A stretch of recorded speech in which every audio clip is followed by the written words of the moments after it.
Next up, a Cold War carrier from the Soviet Union that changed the shape of fighting vehicle design.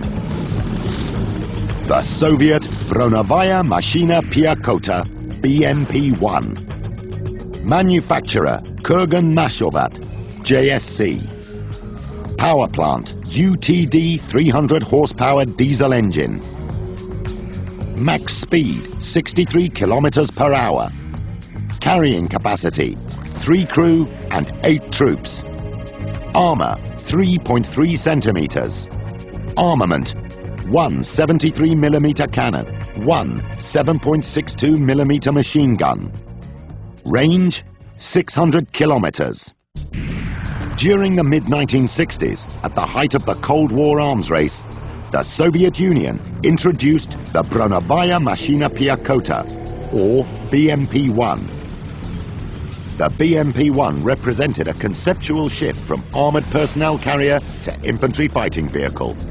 It combined high-mobility anti-tank weapons with armored protection for onboard troops. BMP-1 really was revolutionary. The idea was the father to all the other modern infantry fighting vehicles. I mean, this was a vehicle that truly made the transition from just being a carrier of infantry troops and other things to actually being a self-contained armored fighting vehicle as well.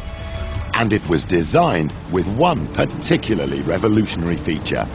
For the first time in infantry fighting vehicle design, the BMP had a roof that could protect its troops.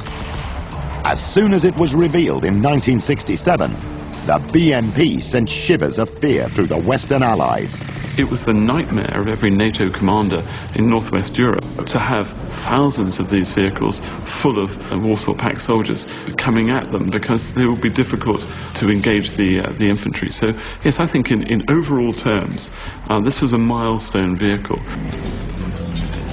With its 73mm cannon, 7.62mm machine gun, and the ability to fire anti-tank heat missiles with stabilizing fins, it seemed that the Soviets were onto a winner. When the infantry is carried into battle and through the battle safer because they're in an armored hull, and that armored hull can also shoot back at your tanks. So this really said that the Soviets were really going to one-up us in the kind of massive armored battles that we expected to see in Europe during the Cold War. Another innovation that the BMP boasted was the ability for troops to fight within the vehicle, rather than having to dismount and lose the protection of its armor. Little teardrop-shaped ports on the side allowed the soldiers inside to protrude their AK-47s out and shoot. It certainly gives a good sense of security to the soldier inside, but perhaps not the most practical thing as you're speeding by the enemy and without really a lot of visual reference. Whilst the BMP revolutionized armored warfare, it was not without flaws. The armor was thin, and the low profile made it cramped for crew and passengers. But in trying to fix the cabin space problem, Soviet designers made a critical oversight. It's interesting when you look at armored fighting vehicle design, even logistics vehicles designs, that people do some fundamentally stupid things. If you open up the back of a BMP-1, you see that the rear doors seem really, really thick.